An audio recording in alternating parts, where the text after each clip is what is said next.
अस्सलाम वालेकुम फ्रेंड्स, आज हम पढ़ेंगे ductal carcinoma in situ and lobular carcinoma in situ. इनको डिटेल में पढ़ने से पहले हम WHO classification of breast cancer देखते हैं, जिसमें 3 कैटेगरी है: in situ carcinoma, invasive carcinoma और Paget's disease of nipple. Ductal carcinoma in situ, lobular carcinoma in situ जो भी बॉडी में कार्सिनोमा आ जाए, उसका मकसद है कि basement membrane is not breached. उसके बाद अगर इन दोनों पे बात की जाए, ductal carcinoma in situ, lobular carcinoma in situ. Ductal carcinoma in situ male plus female दोनों में मिलता है, क्योंकि डक्ट्स मेल ब्रेस्ट में भी है, फीमेल ब्रेस्ट में भी है। और लोब्यूलर कार्सिनोमा इन एक्सक्लूसिवली मिलता है फीमेल्स में, क्योंकि lobules are only found in female breast. Female में लोब्यूल्स हैं तो लोब्यूलर कार्सिनोमा मिलेगा। तो लोब्यूलर कार्सिनोमा या लोब्यूलर कार्सिनोमा इन साइटू दोनों हमें मिलेंगे किसमें? फीमेल्स में। और मेल में सिर्फ ductal carcinoma in situ either, और we can have ductal carcinoma itself. तो अच्छा, इसका एक और अगर आप पॉइंट याद कर लें तो ये दोनों ब्रेस्ट में मिलता है बायलेटरल।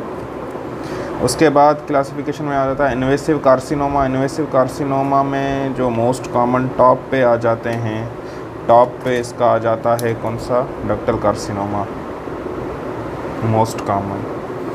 उसके बाद अगर लीस्ट कॉमन की बात की जाए तो ट्यूबुलर कार्सिनोमा है लीस्ट कॉमन।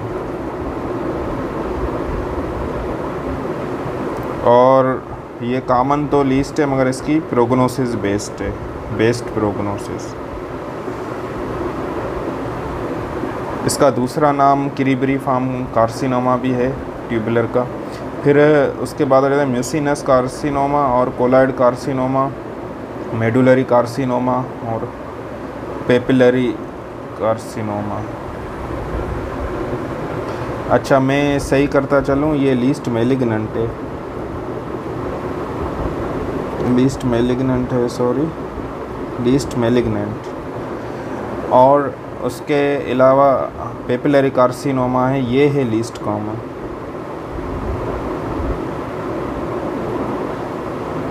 इसका जैसे नमूने का आप याद कर सकते हैं, जो थायराइड कार्सिनोमा का मोस्ट कॉमन है वो ब्रेस्ट कार्सिनोमा का लीस्ट कॉमन है। तो इस तरीके से आप याद कर सकते हैं। पेपिलरी कार्सिनोमा लीस्ट कॉमन है और डक्टल कार्सिनोमा ब्रेस्ट में मोस्ट कॉमन है। उसके बाद आखिर में आ जाते हैं मेटास्टेटिक कार्सिनोमा, ये नहीं लिखा है इसमें, मेटास्टेटिक कार्सिनोमा भी होता है। और उसके बाद आ जाता है इन्वेसिव ब्रेस्ट कैंसर। ये हो गए इन्वेसिव कार्सिनोमा क्लासिफिकेशन। इस चार्ट का रेफरेंस शॉर्ट्स से लिया गया है, ये चार्ट शॉर्ट्स मैनुअल से लिया गया है। उसके बाद पेजिट्स डिजीज़ ऑफ निपल, ये क्या है? क्रोनिक एक्जिमेटस लीजन है, इसके साथ एसोसिएटेड होती है अंडरलाइंग पैथोलॉजी, वो हम आगे चल के सेपरेटली पढ़ेंगे अलग से, वो मैं फर्दर जो लेक्चर्स आएंगे उसमें बताऊंगा। अस्सलाम वालेकुम, अभी कंटिन्यू करते हैं। Ductal carcinoma in situ. Ductal carcinoma in situ ये अराइज़ होता है जो माइनर डक्ट्स की एपिथेलियम होती है, जो लाइन करती है एपिथेलियम डक्ट्स की, वहाँ से फिर उसके ग्रोथ पैटर्न के हिसाब से ही इसको डिवाइड किया गया है। जैसे क्रीब्रिफॉर्म है, पेपिलरी है और माइक्रो पेपिलरी है, सॉलिड है, कोमिडो है, वो उसके ग्रोथ और उसके अंदर जो माइक्रोस्कोपिक चेंजेस हैं उसी के बेसिस पे आगे हम पढ़ते हैं।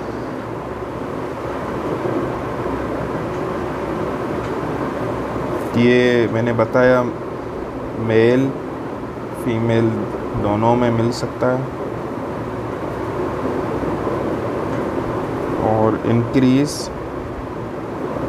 Risk of ipsilateral breast cancer.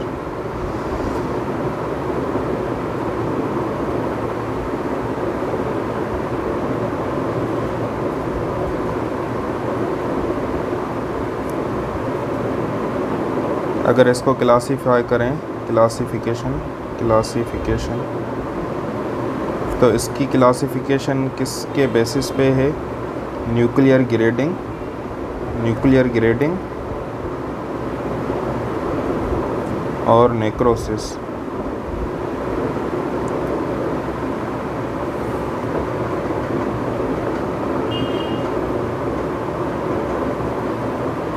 इसमें फिर दो टाइप डिवाइड किए गए हैं।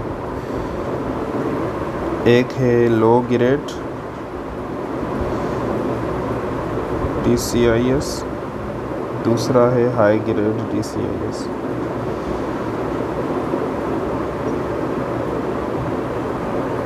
लो ग्रेड में 3 कैटेगरीज आ जाते हैं, किरीबिरी फार्म,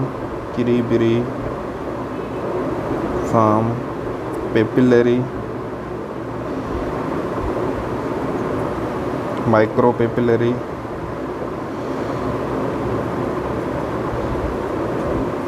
उसके बाद हैं सॉलिड और कोमिडो।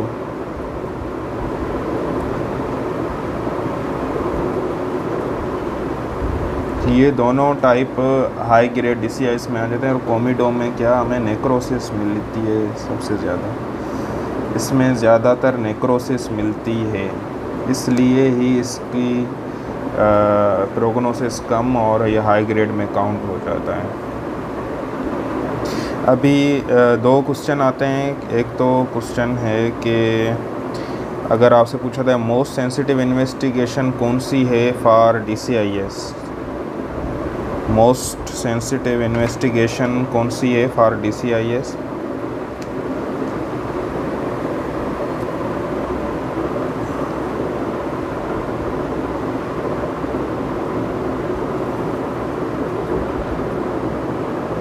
आंसर है MRI।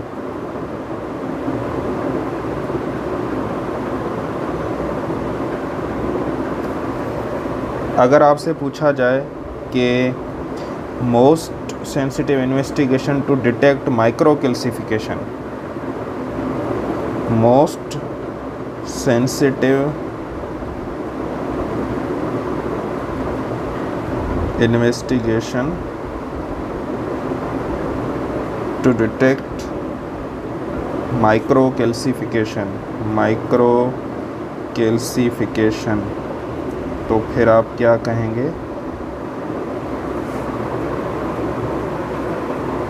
मेमोग्राफी।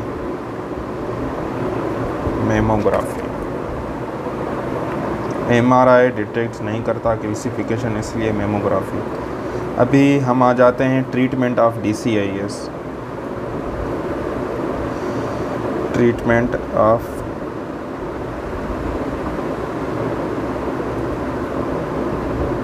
DCIS। इसकी ट्रीटमेंट से पहले एक इम्पॉर्टेंट चीज़ है जो कि जिसके बेसिस पे इसकी ट्रीटमेंट का ऑप्शन चेंज होता है। इसमें एक क्राइटेरिया यहाँ आपका प्रोग्नोस्टिक इंडेक्स आ जाता है जिसका नाम है Van Nuys prognostic index. Van नुइस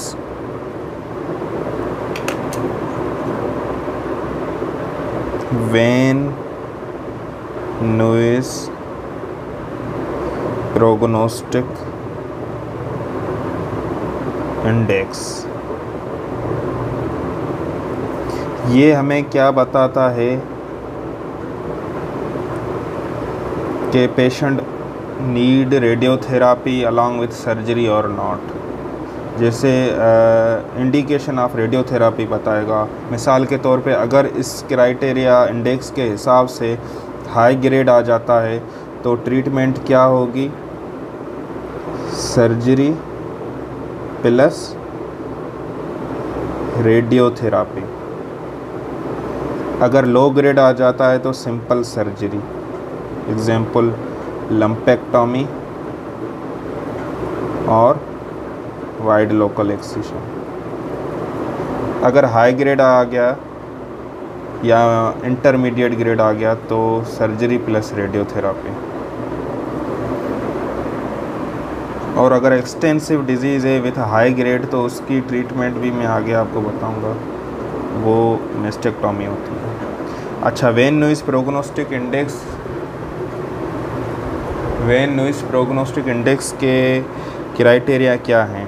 इसका एक सिंपल सी हिंट है कि स्वामी जी वैन पे जा रहे थे, ठीक है, स्वामी जी इन अ वैन।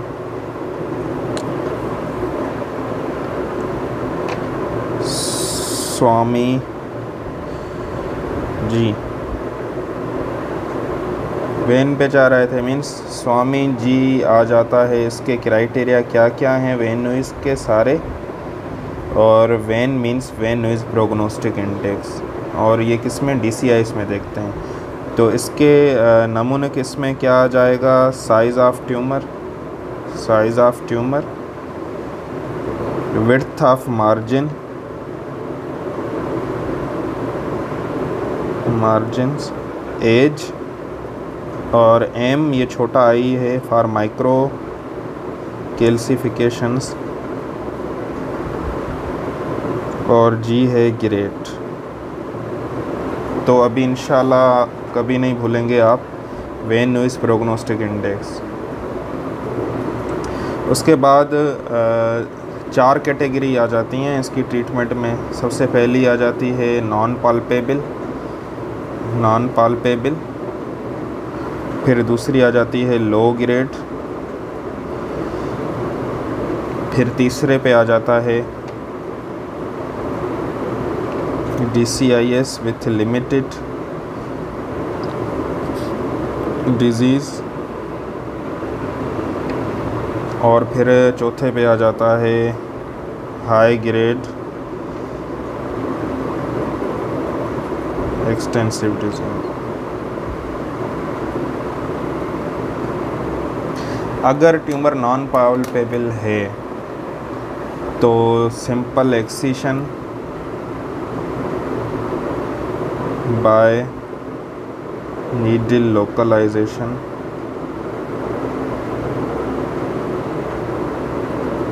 With specimen mammography. और अगर ट्यूमर लो ग्रेड है तो लंपेक्टोमी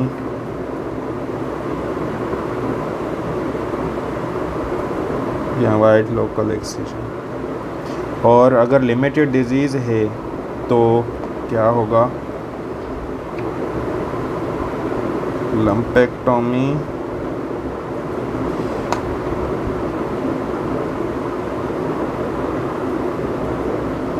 और WLE प्लस रेडियोथेरापी। ये हमें किसने बताया? वेन नॉइस प्रोग्नोस्टिक इंडेक्स ने बताया कि this if there is high grade extensive disease then treatment will be मेस्टेक्टोमी।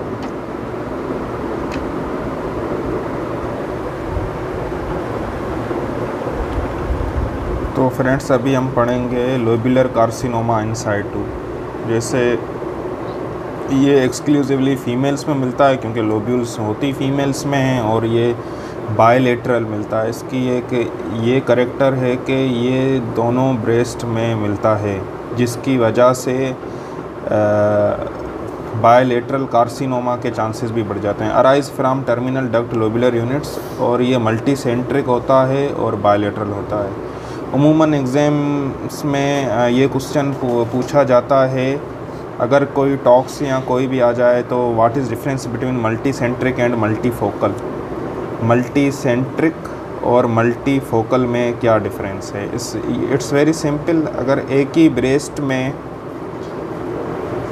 0.5 centimetre के डिस्टेंस से एक ही क्वाड्रेंट में, एक ही ब्रेस्ट के एक ही क्वाड्रेंट में अगर आपको ट्यूमर के सेल्स मिलते हैं तो दिस इज़ कॉल्ड मल्टीफोकल।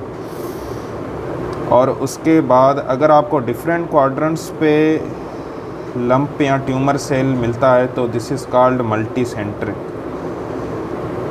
इसकी हिंट मैंने बनाई है, मल्टी सेंट्रिक में ट्यूमर सेंटर चेंज कर लेता है, सेंटर मैंने क्वाड्रेंट को बनाया है, ठीक है।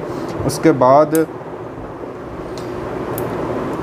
इसकी पैथोलॉजी में क्या होता है, presence of cytoplasmic mucoid lobules, और हिस्टोलॉजी में एक स्पेशल पैटर्न मिलता है, इंडियन फाइल पैटर्न। ये मकसद है कि जो सरकारी ऑफिस हैं उनमें एक दूसरे के ऊपर फाइल पड़े तो स्टैकिंग ऑफ फाइल्स होती है, तो इसी तरीके से इंडियन फाइल पैटर्न का इसका हिस्टोलॉजी भी पैटर्न है। क्लिनिकल फीचर्स में क्या है, lump with ill defined margins. और डायग्नोसिस कैसे होगी, मेमोग्राफी में इसके हमें क्या मिलेंगे, neighbourhood calcifications on mammography. Management में हमारे पास 3 ऑप्शन है। सबसे पहले तो हम क्या करते हैं, observation and follow up. Observation and follow up.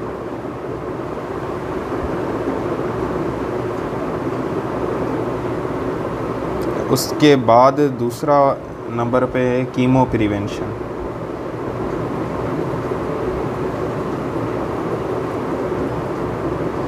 जिसमें दोनों आ जाती हैं हार्मोनल थेरापी वाली, टेमोक्सिफेन और रेलोक्सिफेन।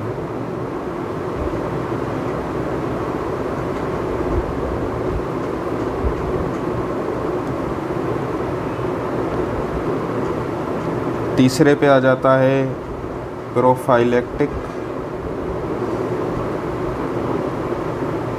Bilateral mastectomy.